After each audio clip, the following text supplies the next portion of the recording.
인지심리학의 개념 및 시각 대상 재인 그리고 하향 처리. 우리는 매일 배우고 기억하고 문제를 해결하는 놀라운 능력을 사용하며 살아가요. 이 모든 생각하는 활동을 과학적으로 연구하는 학문이 바로 인지심리학입니다. 이 글 하나로 인지심리학의 기본 개념부터 최신 연구까지 모두 파악할 수 있도록 우리의 머릿속 세상을 깊숙이 탐험해 볼게요. 일부 인지심리학의 탄생 생각을 연구하기까지.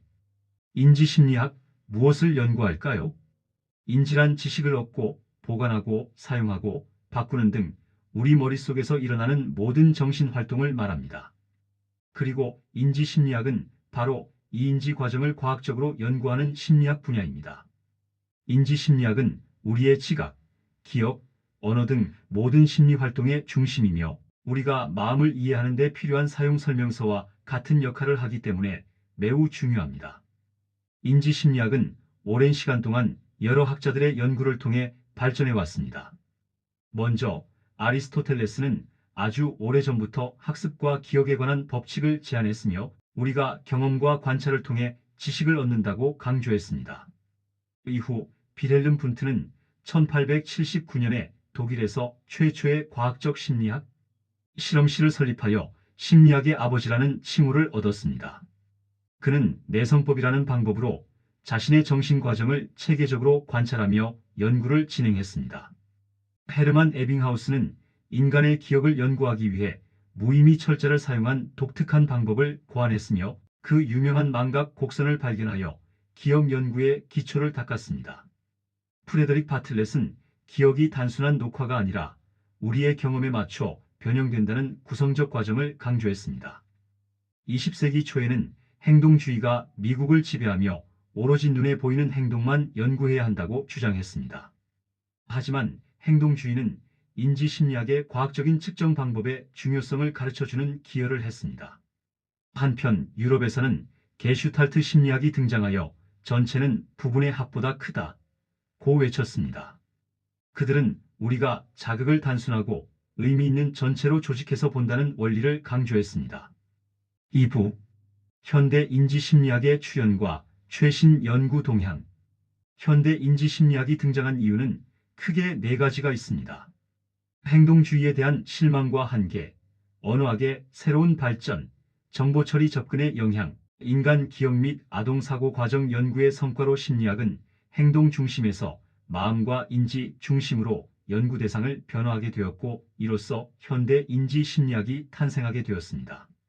좀 더 자세히 설명하면 행동주의 이론만으로는 인간의 복잡한 사고, 문제 해결 전략 같은 정신 과정을 설명할 수 없다는 한계에 부딪혔습니다. 또한 언어학자 촘스키는 언어 습득이 단순히 학습되는 것이 아니라 인간이 언어 숙달 능력을 가지고 태어난다는 점을 강조하며 정신 과정의 필요성을 역설했습니다. 그리고 컴퓨터의 등장과 함께 과학자들은 뇌를 정보를 입력, 저장, 처리하는 시스템으로 이해하기 시작했습니다. 애킨슨, 쉬프린 모형. 이 모형은 인간의 기억 시스템이 컴퓨터의 정보 처리 과정처럼 세 가지 별개의 저장소를 가지고 있으며 정보가 이 저장소들을 순차적으로 통과하며 기억된다고 설명합니다. 이를 정보 처리 접근이라고 하며 기억을 감각 기억, 단기 기억, 장기 기억의 세 단계로 설명합니다. 애킨슨, 쉬프린 모형은 기억 연구의 기본 틀을 제공했으며 이후 등장하는 많은 인지심리학적 연구의 출발점이 되었습니다. 그리고 피아제는 아동이 대상형 속성과 같은 개념을 어떻게 발달시키는지 연구하며 인지 과정의 중요성을 부각시켰습니다. 인지심리학의 최신 연구 주제. 인지신경과학. 가장 큰 이슈는 바로 인지심리학과 신경과학을 합친 인지신경과학의 발전입니다. 쉽게 말해 우리가 생각하고 기억할 때 뇌의 어느 부분이 실제로 활동하는지를 과학기술로 확인하는 연구예요. 최근에는 fMRI나 PET, 스캔 같은 기법을 사용하여 사람들이 생각할 때 뇌의 어느 부분이 활성화되는지 확인하는 노력이 활발합니다. 또한 뇌 손상 부위와 인지, 결함의 관계를 탐구하거나 사건 관련 전이 기법으로 뇌 활동의 정확한 타이밍을 측정하기도 합니다. 또 다른 중요한 이슈는 컴퓨터와 인공지능을 이용해 인간의 인지 과정을 이해하려는 노력입니다. 인지 심리학자들은 사람처럼 지능적인 행동을 보여주는 컴퓨터 모형을 만들어서 인간의 인지 과정을 탐구합니다. 특히 인간이 특정한 인지 과제를 수행하는 방식과 최대한 비슷하게 컴퓨터 시스템을 설계하는 것을 컴퓨터 시뮬레이션이라고 하는데, 이는 인간의 마음이 어떻게 작동하는지 가설을 세우고 검증하는 데 큰 도움을 줍니다. 병렬 분산 처리 예전에는 컴퓨터처럼 정보가 순서대로 하나씩 처리된다고 생각했습니다. 하지만 우리 뇌는 수많은 뉴런이 복잡하게 연결되어 동시에 정보를 처리합니다. 이러한 병렬 분산 처리는 인지 과정을 이러한 신경망처럼 이해하는 새로운 접근법입니다. 이는 정보가 불완전하거나 결점이 있더라도 여러 연결된 지점들 덕분에 사람들이 여전히 대부분의 인지 과정을 수행할 수 있는 이유를 잘 설명해 줍니다. 이는 요즘 유행하는 딥러닝과도 관련이 깊답니다. 마지막으로 인지과학은 인지심리학보다 더 넓은 범위의 학문입니다. 인간의 마음에 관한 질문에 답을 구하기 위해 인지심리학뿐만 아니라 신경과학, 컴퓨터과학, 언어학, 철학, 심지어 인류학이나 경제학까지 모든 학문이 힘을 합치는 최신 연구 분야입니다. 3부 시각의 비밀 사물을 어떻게 알아볼까요? 우리가 눈앞의 사물을 인식하는 과정은 마치 정보를 처리하는 3단계의 정교한 공장 라인과 같아요. 1단계로 눈을 통해 들어온 물리적인 빛 에너지를 뇌가 이해할 수 있는 전기 신호로 바꾸어 신경계에 전달합니다. 뇌는 1단계에서 전달받은 수많은 점, 선, 색깔 조각들을 의미 있는 덩어리나 하나의 형태로 묶어서 정리합니다. 2단계에서 조직화된 사물의 모양 정보를 뇌 속에 저장된 기존 지식과 비교하여 그 정체를 최종적으로 파악하고 이름을 붙입니다. 지금부터는 1단계 정보를 받아들이는 창구인 인간의 시각체계와 2단계 파편을 덩어리로 묶는 게슈탈트 법칙, 3단계 정체를 최종 확인하는 시각 대상제인 이론에 대해서 자세히 살펴보겠습니다. 1단계 정보를 받아들이는 창구, 감각과 지각, 눈과 뇌의 협업. 감각은 눈이 빛 신호를 전기 신호로 받아들이는 의미 없는 정보 조각인 반면, 지각은 뇌가 그 신호들을 조합해 의미 있는 경험으로 해석하는 것입니다. 우리 눈의 망막에는 빛을 감지하는 간상체와 원추체가 존재합니다. 간상체는 이름처럼 길쭉한 막대 모양이에요. 주로 약한 빛에 민감해서 어두운 곳에서 사물을 볼 수 있게 도와줍니다. 하지만 색깔을 구별하는 능력은 없어서 세상을 흑백으로 보게 하죠. 마치 야간 투시경 같아요. 원추체는 원뿔 모양이라서 원추체라고 불러요. 주로 밝은 빛에서 활성화되며 세상을 선명하게 보고 다양한 색깔을 구별하게 해줍니다. 우리가 낮에 보는 모든 화려한 세상은 원추체 덕분이에요. 우리가 눈으로 사물을 볼 때 뇌는 실제로 2가지 정보를 다루고 있어요. 하나는 원격 자극으로 환경에 실제로 존재하는 대상 그 자체예요. 예를 들면 저 멀리 운동장에 있는 진짜 야구공을 말합니다. 다른 하나는 근접 자극으로 그 야구공이 우리 눈의 망막에 맺힌 이미지예요. 이 이미지는 작고 거꾸로 되어 있으며 움직임에 따라 흐릿할 수도 있어요. 즉, 불완전한 정보 조각이죠. 우리 뇌가 하는 놀라운 일은 바로 이 불완전하고 왜곡된 근접 자극 정보 조각을 가지고 원래 환경에 있던 원격 자극의 정체를 정확하게 추리하여 파악하려고 노력하는 것입니다. 2단계 파편을 덩어리로 묶는 시지각의 조직화 원리. 자, 이제 뇌가 이 불완전한 정보 조각들을 어떻게 야구공이나 친구의 얼굴 같은 의미 있는 하나의 전체로 만드느냐가 중요해요. 이것을 지각의 조직화 원리 또는 게슈탈트 법칙이라고 합니다. 게슈탈트는 독일어로 전체적인 모양이나 형태라는 뜻이에요. 즉, 우리의 뇌는 눈에 들어온 수많은 정보 조각들을 그냥 두지 않고 가장 단순하고 안정된 형태로 묶어서 보려는 성향이 있는데, 이를 게슈탈트 법칙이라고 합니다. 일반적으로 게슈탈트 법칙은 크게 2가지 핵심 원리 아래에서 설명됩니다. 바로 전경과 배경 원리와 프라그난치의 법칙입니다. 가장 기본적인 것은 전경과 배경 원리로 배경으로부터 대상을 분리하여 인식하는 것입니다. 예를 들어 흔히 꽃병이나 마주보는 2 얼굴로 번갈아 보이는 그림이 이 원리를 잘 보여줍니다. 뇌는 어느 하나를 전경으로 선택해야만 의미 있는 형태로 시각할 수 있습니다. 프라그난츠의 법칙은 간결함을 의미하며 인간이 자극을 가장 단순한 형태로 집단화함을 설명합니다.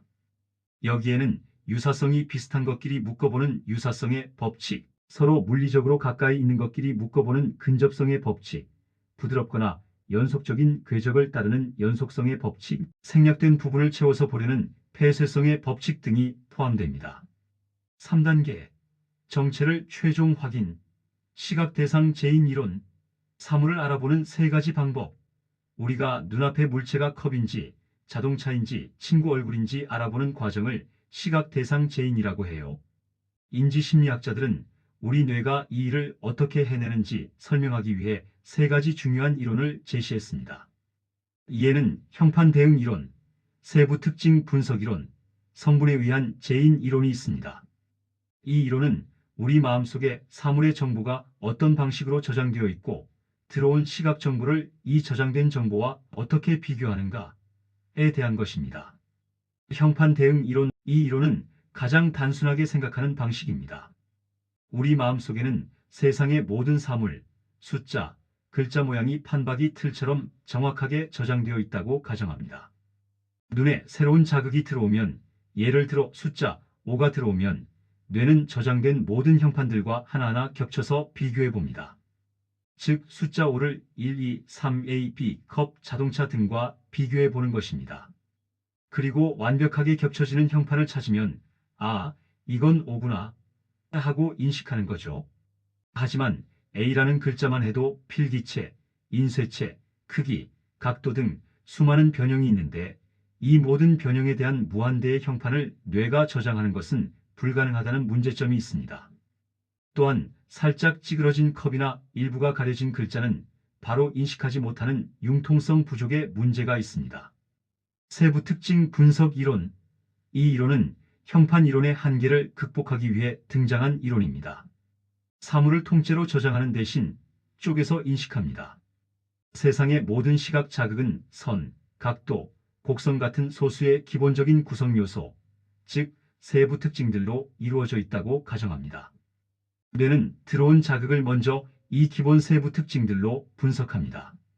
예를 들면 글자 T는 수직선과 수평선이 만난 것이다 라고 분석합니다. 그리고 이 분석된 특징들을 조합하여 마음속에 저장된 특징 목록과 비교합니다. 이 이론은 수많은 형판을 저장할 필요 없이 몇 개의 기본적인 세부 특징만 저장하면 됩니다. 심리학 실험에서 P와 R처럼 공유하는 세부 특징이 많은 두 글자를 구분하는데 시간이 더 오래 걸린다는 사실로 지지를 받습니다. 즉, 뇌가 두 글자를 정확히 구분하려면 아래만 있는 대각선이라는 결정적인 차이점을 추가로 분석하고 확인하는 시간이 필요합니다. 따라서 두 글자를 구분하는데 더 많은 시간이 걸리거나 오류가 발생한다는 실험 결과는 우리의 뇌가 실제로 사물을 특징별로 분석하고 있다는 이론적 주장을 강력하게 지지하는 증거가 되는 것입니다. 하지만 이 이론은 어떤 특징이 있는가는 설명하지만 그 특징들이 어떻게 서로 연결되어 있는가는 설명하지 못합니다. 예를 들면 T와 L은 직선과 직선이 만난다는 같은 특징을 가졌지만 연결 방식이 다름을 설명하지 못합니다. 성분에 의한 재인 이론. 이 이론은 특히 3차원 대상을 재인하는 방식을 설명하기 위해 등장했습니다. 복잡한 세상의 모든 3차원 물체는 지온이라는 단순한 3차원 기본 블록들의 조합으로 이루어져 있다고 가정합니다. 들어온 3차원 물체를 가장자리 등을 분석하여 몇 개의 지온으로 쪼갭니다. 이 지온들의 배열 방식을 확인합니다. 마음속에 저장된 지온 조합 목록과 비교하여 원통형 지온 위에 고리형 지온이 붙어 있으니 이건 컵이구나 하고 인식합니다. 이 지온들은 우리가 물체를 어느 각도에서 보더라도 거의 변하지 않기 때문에 다양한 각도에서 사물을 쉽게 인식할 수 있게 해줍니다. 또한 물체의 일부가 가려져도 핵심 지온 3, 4개만 파악되면 물체를 알아볼 수 있습니다. 하지만 실제로는 우리가 물체를 보는 각도가 변할 때 재인이 아주 미세하게 어려워지는 현상이 있는데 이 이론은 그 부분을 완벽하게 설명하지 못한다는 한계가 있습니다. 이 세 이론은 인간의 시각 재인이 점점 더 복잡한 단계를 거쳐 이루어진다는 것을 보여주며 우리의 뇌가 정말 영리하게 효율적으로 세상을 인식하고 있다는 것을 알려줍니다. 지금까지 우리 눈이 세상을 어떻게 보고 어떻게 단순한 조각들을 모아 하나의 사물로 인식하는지 알아보았습니다. 하지만 우리의 뇌는 단순하게 눈에 보이는 것만 가지고 세상을 판단하지 않아요. 머릿속의 지식과 예상을 엄청나게 사용해서 우리가 세상을 더 빠르고 정확하게 볼 수 있게 도와준답니다. 우리의 뇌가 정보를 처리하는 방식은 상향 처리와 하향 처리, 크게 두 가지 방식이 있습니다.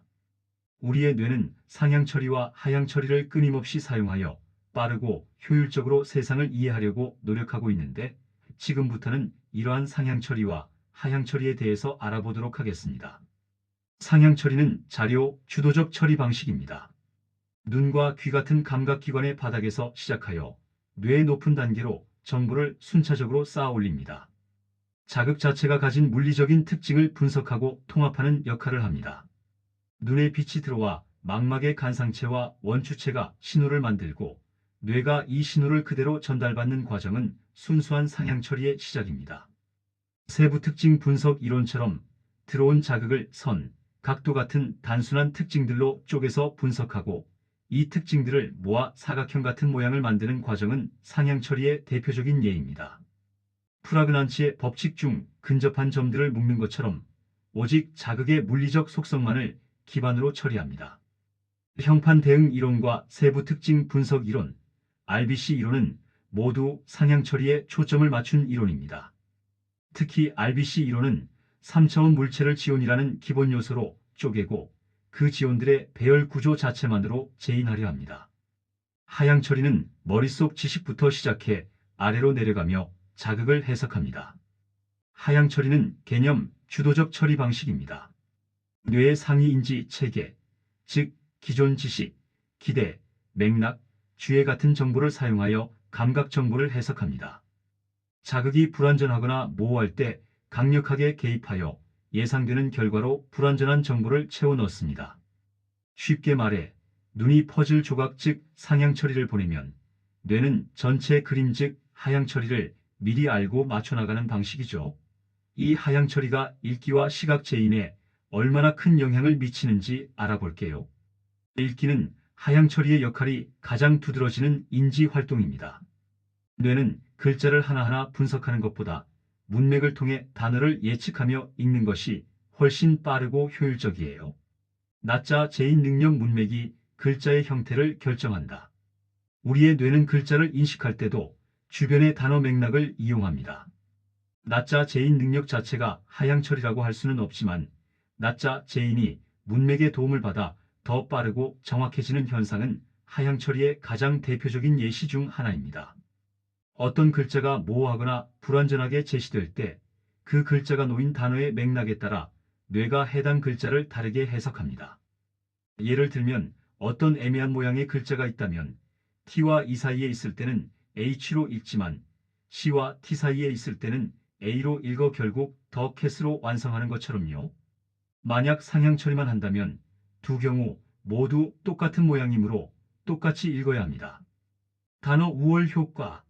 단어 우월 효과란 의미 있는 단어 안에 포함된 나자를 그 나자가 단독으로 제시되거나 의미 없는 철자열 속에 제시될 때보다 더 빠르고 정확하게 인식하는 현상입니다.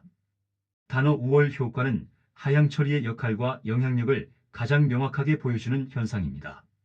이 둘의 관계는 단어 지식이라는 상위 개념이 개별적인 나자 재인이라는 하위 과정을 어떻게 촉진하고 지배하는지를 설명합니다.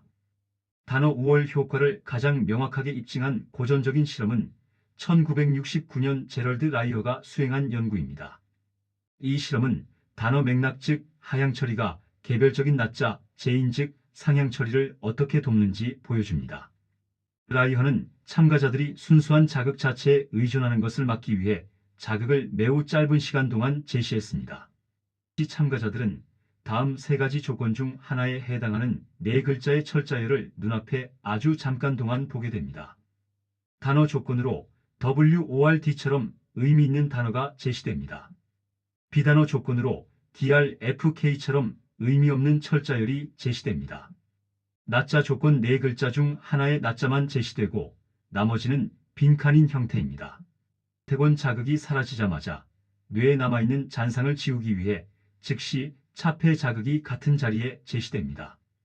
그 후 참가자에게 다음과 같은 강제 선택 과제가 주어집니다. 방금 봤던 철자열의 특정 위치에 실제로 어떤 나자가 있었는지 두 개의 나자 중에서 하나를 선택해야 합니다. 라이허의 실험 결과 참가자들은 단어 조건 속에서 봤던 나자 즉 WRD를 비단어 조건이나 단독 나자 조건 즉 DRFK보다 훨씬 더 정확하게 식별했습니다. 이 결과는 다음과 같이 해석됩니다. 단어 조건에서 참가자는 W, O, D를 보는 순간 WRD라는 상위 개념을 활성화합니다. 이 지식은 하위 단계의 나자들로 흘러내려가면서 이 위치에는 R이 올 가능성이 높다고 미리 예측합니다. 원 자극이 워낙 짧았기 때문에 나자 R의 상향 처리 정보는 불완전했습니다. 하지만 뇌는 단어 맥락이라는 강력한 하향 처리 신호로 이 불완전한 정보를 보강하고 확인하여 마치 나자를 또렷하게 본 것처럼 정확하게 재인할 수 있게 된 것입니다. 즉, 단어 우월 효과는 우리 뇌가 시각 정보를 처리할 때 단순히 눈에 보이는 대로만 분석하는 것이 아니라 가지고 있는 지식을 동원하여 능동적으로 추론하고 해석한다는 것을 명확하게 입증했습니다. 문장 내 단어 효과 연구. 문장 내 단어 효과 연구는 단어 우월 효과보다 더 넓은 범위에서 문장 전체의 맥락이라는 상위 지식, 즉 하향 처리가 개별적인 단어의 인식에 얼마나 강력하게 영향을 미치는지 보여주는 예시입니다.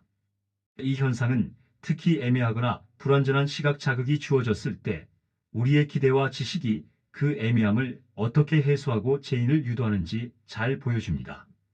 인지심리학자인 루클과 오덴의 연구는 상향 처리와 하향 처리가 동시에 단어 재인에 미치는 영향을 탐구했습니다. 연구자들은 R과 N의 중간 형태를 가진 두 나자로 모두 읽힐 수 있는 애매한 문자 자극을 사용했습니다. 이는 상향 처리 정보가 모호한 상태를 만듭니다. 이 단어는 비인스나 베얼스로 읽힐 수 있습니다. 문장 맥락의 조작 애매한 단어가 놓인 앞 문장의 맥락을 다음과 같이 조작했습니다. 첫 번째 동물 맥락으로 The lion tamer raised bears to supplement his income. 다음으로 식물농업 맥락으로 The botanist raised beans to supplement his income. 하향 처리를 통한 결과 해석. 실험 결과 참가자들이 B, E, A, 블랭크, S의 애매한 문자를 무엇으로 인식하는지는 문장의 맥락에 따라 확연히 달라졌습니다. 동물 맥락에서의 해석. 참가자들은 사자 조련사라는 문장 맥락 때문에 이 단어가 곰, 베얼스일 것이라고 예상했습니다. 그 결과 애매한 문자를 R로 인식하고 베얼스로 반응할 가능성이 매우 높아졌습니다. 식물 맥락에서의 해석. 참가자들은 식물학자라는 문장 맥락 때문에 이 단어가 완두콩, 비인스일 것이라고 예상했습니다. 그 결과 애매한 문자를 N으로 인식하고 빈지로 반응할 가능성이 매우 높아졌습니다. 이 연구는 다음과 같은 점에서 하향 처리의 중요성을 입증합니다. 상향 처리로서는 그저 R과 N 사이의 애매한 모양일 뿐이지만 하향 처리는 문장이라는 개념적 지식을 활용하여 그 애매함을 R 또는 N 중 하나로 강제 해석하여 재인 오류를 줄였습니다. 단어 재인이 자극의 세부 특징뿐만 아니라 맥락 정보가 동시에 작용하는 유기적인 과정임을 보여주었습니다. 이는 인간의 인지 시스템이 얼마나 효율적으로 외부 정보를 해석하는지 보여주는 핵심 증거입니다. 위에서 알아본 바와 같이 하향 처리는 우리의 기존 지식, 기대, 그리고 주의를 사용하여 세상을 빠르고 효율적으로 해석하게 도와줍니다.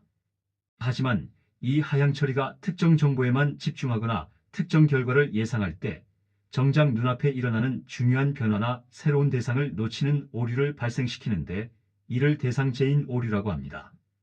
가장 대표적인 두 가지 오류는 변화맹과 무주의 맹시입니다. 변화맹은 눈앞의 대상이나 장면의 변화가 일어났음에도 불구하고 그 변화를 탐지하지 못하는 현상입니다. 뇌가 모든 세부 사항을 일일이 처리하지 않고 장면이 계속 유지될 것이라는 기대에 의존하여 핵심적인 정보만 처리하기 때문에 발생합니다. 예를 들면 길을 묻던 낯선 사람이 큰 문짝이 지나가는 짧은 순간 다른 사람으로 교체되었지만 행위는 길을 묻는 행위라는 주된 맥락에만 집중했기 때문에 사람이 바뀐 변화를 인지하지 못했습니다. 우리의 뇌는 장면의 변화가 인지적 목표와 관련이 없을 때 그 변화를 무시하도록 훈련되어 있는 것입니다. 다음으로 무주의 맹시는 눈앞에 새로운 대상이 나타났음에도 불구하고 우리가 다른 곳에 주의를 기울이고 있어서 그 대상을 인식하지 못하는 현상입니다.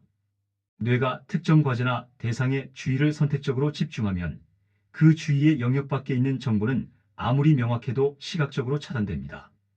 시몬스와 샤브리스가 1999년에 수행한 보이지 않는 고릴라 연구는 인지심리학에서 무주의 맹시 현상을 가장 극적으로 보여주는 고전적인 실험입니다. 이 연구는 우리가 주의를 기울이지 않는 대상은 아무리 눈앞에 명확하게 있어도 인지하지 못할 수 있음을 증명했습니다. 이 실험은 시각적 주의가 어떻게 작동하는지 시험하기 위해 매우 단순하면서도 교묘하게 설계되었습니다. 참가자들에게 농구공을 패스하는 두 팀, 흰색 셔츠 팀과 검은색 셔츠 팀의 영상을 보여주었습니다. 참가자들은 영상이 끝날 때까지 한 팀이 공을 총 몇 번 패스했는지 정확하게 세는 과제를 받았습니다. 이 과제는 참가자들의 주의를 철저히 숫자를 세는 행위에만 집중하도록 유도하는 역할을 했습니다. 영상이 진행되는 중간, 예상치 못한 순간에 고릴라 복장을 한 사람이 화면 안으로 걸어 들어와 약 9초 동안 가슴을 두드리고 유유히 걸어 나갔습니다. 이 고릴라 인물은 화면 한가운데에 등장하여 시각적으로 매우 명확했습니다. 실험 영상 시청 후 참가자들에게 영상에서 예상치 못한 일이 일어났는지 물어보았습니다. 과제에 집중했던 참가자의 약 절반이 고릴라를 인지하지 못했다고 답했습니다. 이는 9초 동안 명확하게 화면에 나타났던 고릴라를 눈으로 보고도 마음으로는 보지 못한 것을 의미합니다. 이 결과는 다음과 같은 결론을 내립니다. 참가자들의 뇌가 공 패스 횟수 세기라는 하향적 목표에 모든 인지 자원을 집중했기 때문에 이 목표와 관련 없는 고릴라의 출현이라는 정보는 뇌로 전달되었더라도 최종적인 지각 과정에서 걸러져 버렸습니다. 우리가 주의를 기울이지 않은 대상은 우리의 시야 안에 들어와 있어도 보이지 않는 현상, 즉 무주의 맹시가 일어난 것입니다. 이 연구는 우리의 주의가 세상을 어떻게 인식하는지를 통제하는 핵심 요소이며 우리는 세상을 있는 그대로 보는 것이 아니라 주의가 허락하는 대로 본다는 점을 극명하게 보여주었습니다. 결론적으로 시각 대상 제2는 상향 처리가 제공하는 자료와 하향 처리가 제공하는 개념 및 지식이 유기적으로 상호작용하는 과정입니다. 하향 처리는 정보 처리의 가이드 역할을 수행하며 세상을 가장 빠르고 그럴듯한 방식으로 이해할 수 있도록 상향 처리 과정을 적극적으로 통제하고 지시합니다. 다만 이 효율적인 예측과 통제가 지나칠 경우 변화맹이나 무주의 맹시와 같은 재인 오류를 유발하기도 합니다. 이는 하향 처리가 정확성보다는 효율성에 더 큰 초점을 맞출 때 발생할 수 있는 불가피한 부작용으로 간주됩니다. 이러한 협력 구조 덕분에 인간은 불완전하고 복잡한 시각 정보를 실시간으로 처리하며 능동적으로 세상을 경험할 수 있습니다. 오늘은 인지심리학의 개념과 기원, 현대 인지심리학의 출현과 최근 논점, 시각대상 재인의 배경정보, 그리고 하향 처리와 시각대상 재인에 대해서 알아보았습니다. 다음 시간에는 얼굴 지각, 말소리 지각, 주의 과정의 유형, 도약 안구 운동에 대해서 알아보겠습니다.